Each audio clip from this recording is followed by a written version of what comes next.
Okay guys, this one is about groups that I enjoy, groups that these four records have been very influential also in me.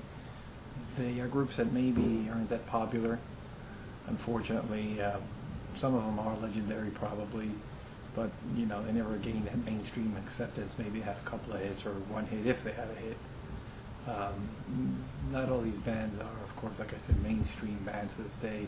Some people might not know all of them. Some people might have heard of them in passing. I think they were also highly influential bands, obviously, when it came to influencing other musicians, other bands to pick up guitars and play rock and roll and stuff like that.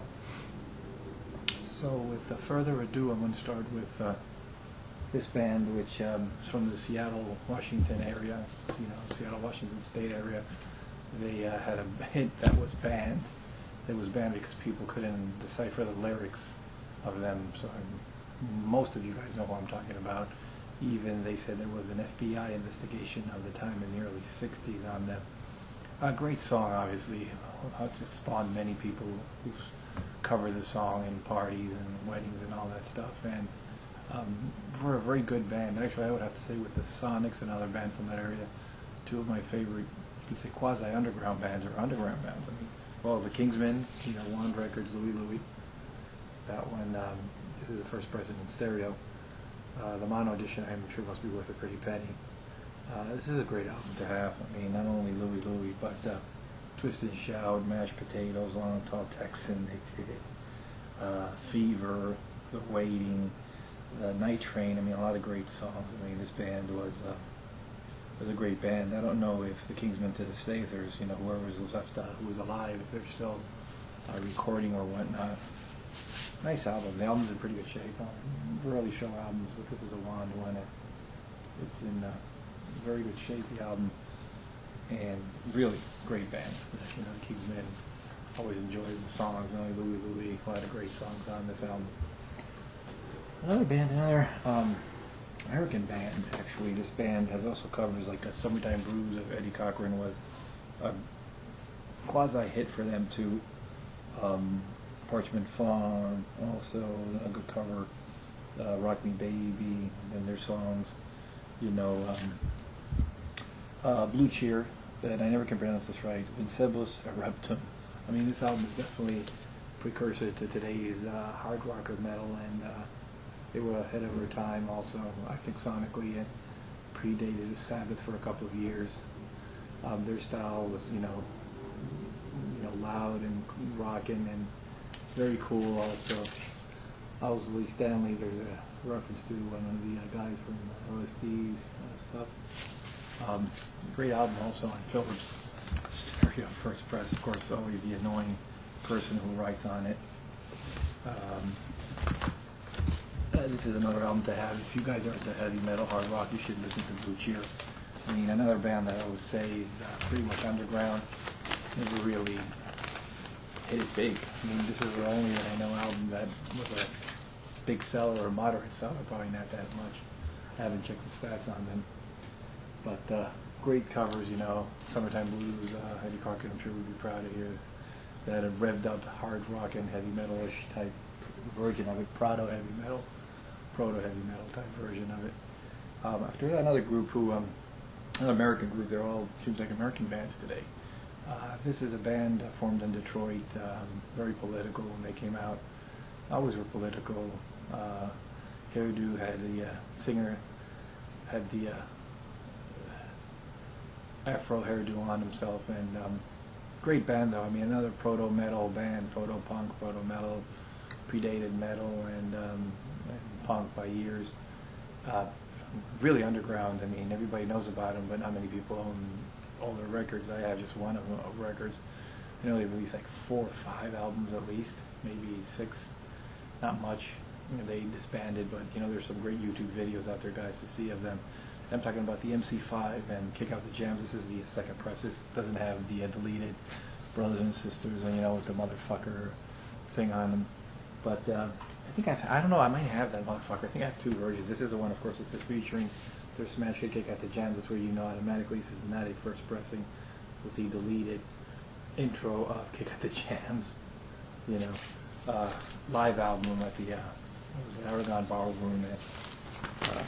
You know, it's a gatefold. I love the gatefold. And of course, somebody has to write their name on it. Rob Tyner, Fred Sonic Smith, you know. Recorded at Russ's Gate Grande Ballroom, Detroit, and on the Zenith New Year, Zenith New Year, October 30th, 31st, Halloween, 1968. And a great album on Elektra stereo. So, still great. I mean, I don't care if it's first press or not. The album sounds great. I also play up on mono. And as you guys know, The Doors, Bruce Botnick produced this live album. Kick Out the Jams, Come Together, Borderline, The Motor City's Burning, I Want You Right Now, Starship, Fred Sonic Smith, Wayne Kramer. I mean, wow.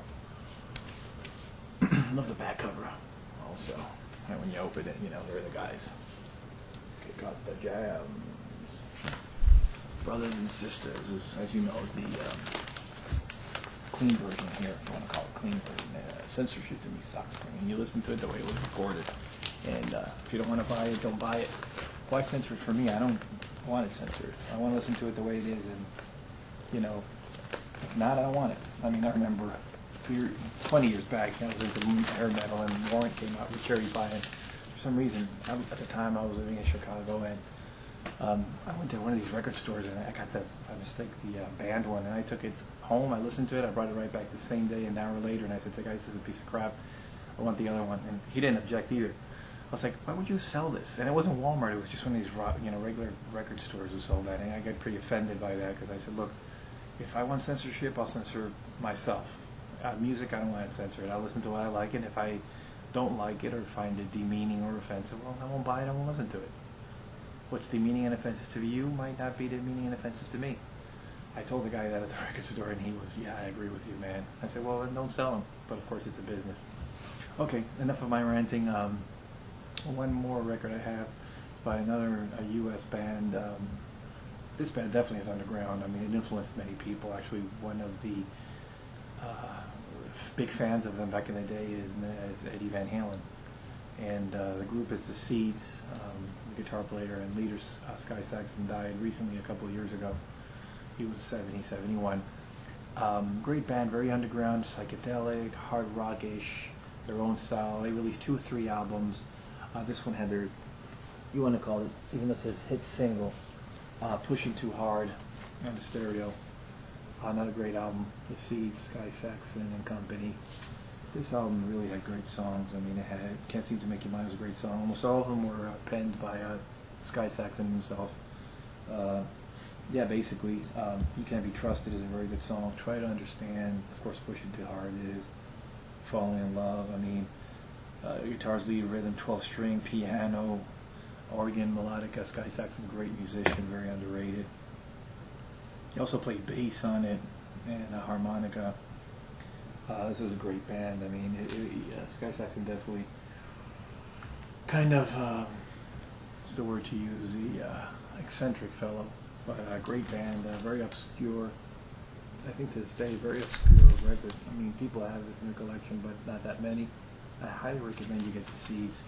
Sky Sounds on Crescendo, GMT. And if I'm not wrong, Crescendo is more of a jazz label than a rock label. Great album though. This is I don't think it's a first press because it says includes a hit single, Pushing Too Hard. I mean, by that I mean it must be a second press. The album is in great shape though. Really in great shape. So if you guys can, definitely I recommend you getting The Seeds. I mean, all these albums I highly recommend getting them on vinyl. And if you can't find them on vinyl, well, you know, what can you do?